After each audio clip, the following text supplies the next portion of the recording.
Is there life after death? This is one of those big questions that we wonder about as children, but never get a satisfactory answer to. Some of us make our minds up one way or another, perhaps as part of our faith, or because of some experiences we have. But usually we stop asking the question as we grow into adulthood. Occasionally some powerful event, like a natural disaster or the death of a loved one, will make us think about it again. But after a while we stop thinking about it. I would like to ask a slightly different question which may be closer to what we want to know. If we think of life as the biological processes that keep us alive, heartbeat, breathing, cells growing and dividing, our bodies repairing themselves, then the obvious answer is no, there is no life after death. Once the life processes stop, our bodies start to decay extremely quickly. People have been brought back to life after apparently being dead for a few minutes, but once our cells have run out of energy, they stop for good. However, there is another question. Is there consciousness after death? To which I believe the answer can be yes. In this video, I will share with you how having an understanding of consciousness from a scientific perspective may give us some hope that while there isn't life as we know it in the biological sense after death, there could indeed be a way that our memories, experiences, and aspects of our personality survive death. This is touching on the idea of a soul or spirit that lives in the body, but is capable of leaving the body after death. I won't be using these words as they have specific meanings for many people, but what I will be explaining is compatible with belief in a soul or a spirit. For much of my life I have wished that I was able to believe in something beyond death, but I was convinced that this was scientifically impossible. However, I now believe that there is a scientific explanation of consciousness that is compelling and convincing, which can start to explain how we may transcend the physical world and live on in some capacity after we die. It feels important to attempt to reconcile the gulf between science and religion on this, because in my experience some scientists can get polarized into a materialistic position that denies the spiritual, whereas some religious thinkers demand faith and discourage questioning. This means that their beliefs can harden into dogma and lose the benefit of the scientific method. This is unfortunate because the scientific method is possibly one of the best ways I know of arriving at the truth. But once we have the truth, what do we do with the information? It's at this point where we need to embrace other non-scientific disciplines that help us to understand how to use our knowledge.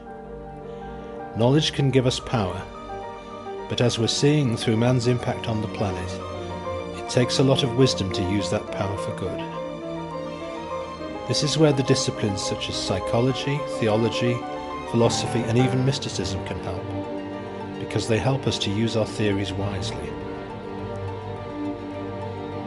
So what exactly is consciousness? At a basic level, consciousness explains what is present when we are awake and can be best understood by its absence, meaning that we know when someone or something isn't conscious. Consciousness refers to the ability to relate to the external world, as well as to have a sense of our inner world, such as our thoughts and feelings. And there are, of course, different levels of consciousness. For example, there are drugs such as sedatives that can make us less conscious, and others such as nicotine that can make us more alert. Dreaming occurs when we are asleep, so we don't need to be awake in order to experience that type of consciousness. Doctors actually use a scale when assessing patients to determine levels of consciousness, and this goes from a person who is in a coma right up to levels of mania. People who practice meditation are seeking to raise their levels of consciousness, whereas it could be argued that people who drink copious amounts of alcohol are doing what they can to reduce theirs. What does all this have to do with what happens after we die? Physicists have been telling us for many years that there are two versions of reality. There is the world of matter that we all know, where things are solid, predictable, and tend to break when you drop them. Physicists call this the classical world. Then there is another reality which most of the time is only obvious when you look at something very small, such as the photons that make up light. This is called the quantum world, and it's not solid at all or predictable. At the quantum level, things behave more like waves than particles. They don't behave in a predictable way, they tend to spread out rather than occupy a single point, and you can't look at them without changing them. Just as when you look at the sea, you can't really separate a single wave from all the others, the same is true at the quantum level. Here, everything is connected, and it makes more sense to talk about a quantum field than individual lumps of matter. To get an idea of the quantum field, it helps to picture an energy filling all of space. If you've ever played with magnets, think of the pull or push you feel between them, which is caused by the magnetic field. If you put your hand between two strong magnets, you can't feel the field, neither can you see it.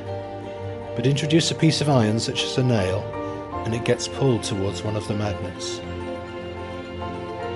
Or if you're a fan of Star Trek, think of the shields that can be deployed to protect the Starship Enterprise. These are portrayed as an energy field surrounding the ship that block incoming missiles. These are mental pictures to help you visualize the quantum field.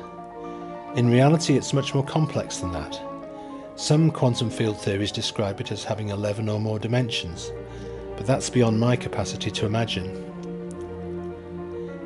So next, I'd like you to imagine that this field is packed with tiny vortices of spinning energy, a bit like microscopic tornadoes. This spinning is one way physicists use to describe the world at the smallest level of existence. At this scale, there is no physical matter or particles, just moving energy.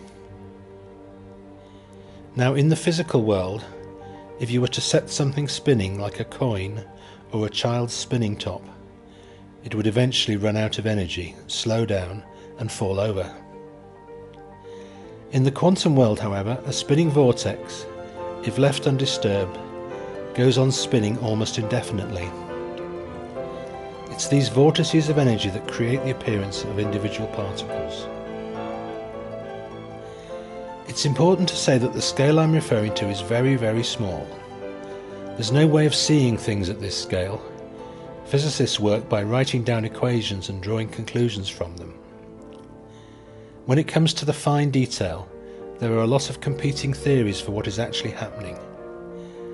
It's very hard to conjure up a mental picture of anything this small, and so the best our human brains can do is to imagine a particle actually spinning, which is what we do when we think of a photon, a light particle, or an electron, a particle that carries electricity.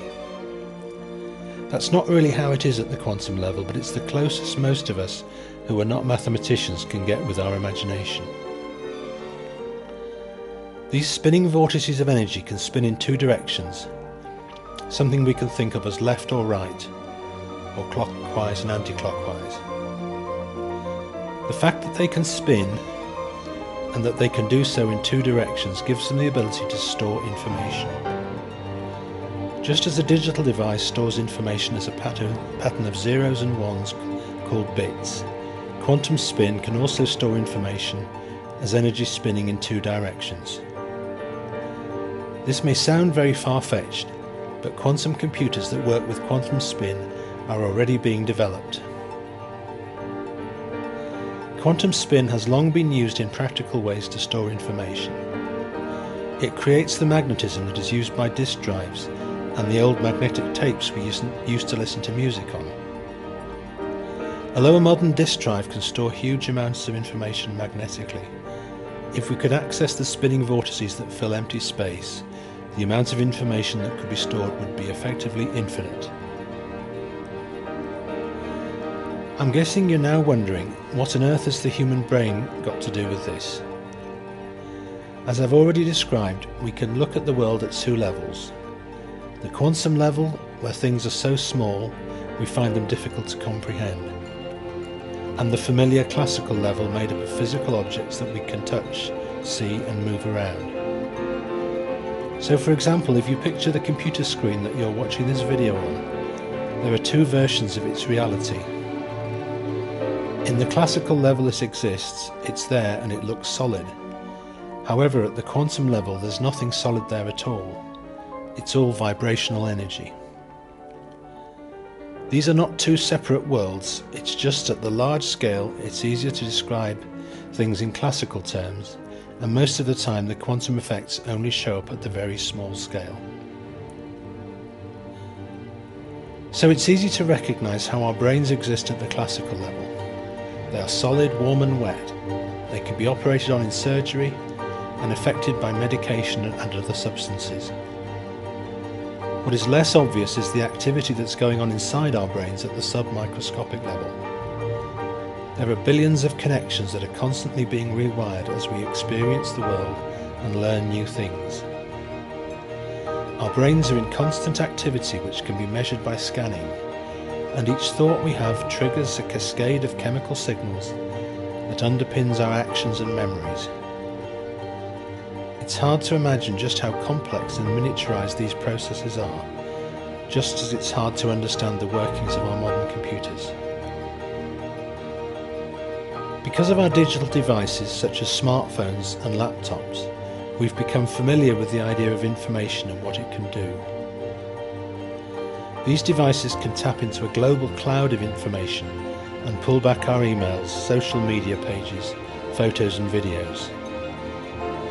Most of the time we don't know where this information is stored or how it gets delivered to us. We just key in our account details and password and it arrives. It seems that consciousness is similar. If our brains are like our digital devices, our phones and laptops, then our consciousness is like the data that we download. Although this is a theory that is still strongly debated, it seems that our brains have mastered the trick of accessing the quantum field, both for storing the information that makes up our thoughts, memories and personality, and for retrieving it again. If this theory is true, it raises some interesting possibilities. With our phones and laptops, provided we've not just stored all our precious data locally, if we've backed it up somewhere else that we can retrieve it again if the hardware fails, we just go and get another phone, swap over the SIM card, which is the key to accessing the network, and we've got all our data back. If our consciousness works in the same way, it raises the intriguing possibility that it could survive bodily death and be available to us in another life. Just as our list of contacts is reincarnated when we upgrade our phones, could the same thing happen with our consciousnesses? I realise that this is a challenging idea and one that may be hard to believe. For spiritual people it may seem too technological, and many scientists have rejected the idea because there seems no obvious way of accessing the quantum field from our physical brains, although evidence that this is possible is accumulating. The problem is that if I refuse to believe it's possible, I'm in the position of the person who's had a new phone and lost all their contacts and connections. In reality, these are available with just a few clicks, but if I don't believe it's possible, then I'm not going to try. On the other hand, if I know my data is stored somewhere, I'm likely to keep trying until I find it. Unfortunately, it seems that retrieving our stored consciousness is not as easy as all that. Rather than clicking a few buttons, it seems to take years of dedicated spiritual practice, using methods such as prayer, meditation, contemplation, yoga and such like. There seem to be shortcuts using consciousness-altering drugs, but this seems to be a route that's full of pitfalls. My hope is that through exploring what science is telling us about consciousness, we can find new ways of accessing it without the need to spend a lifetime in a hermitage. There is a small but growing number of scientists who have fascinating insights to offer, which we will be explaining in future videos. These include Stuart Hameroff, Roger Penrose, Nancy Wolfe, Jack Kaczynski and others. Take a moment now to imagine this. There is enough space in the quantum field to store everything, every thought and every experience, including all of your experiences in this life and what you might have experienced in previous lives. There's space to store what animals are experiencing. This even has implications for telepathy and shamanism, through which practitioners connect with the experiences of others or power animals. This is just one small step towards enlightenment, suggesting that there might be much more to existence than the physical world. We hope you'll keep watching our future videos to deepen your understanding and find out more.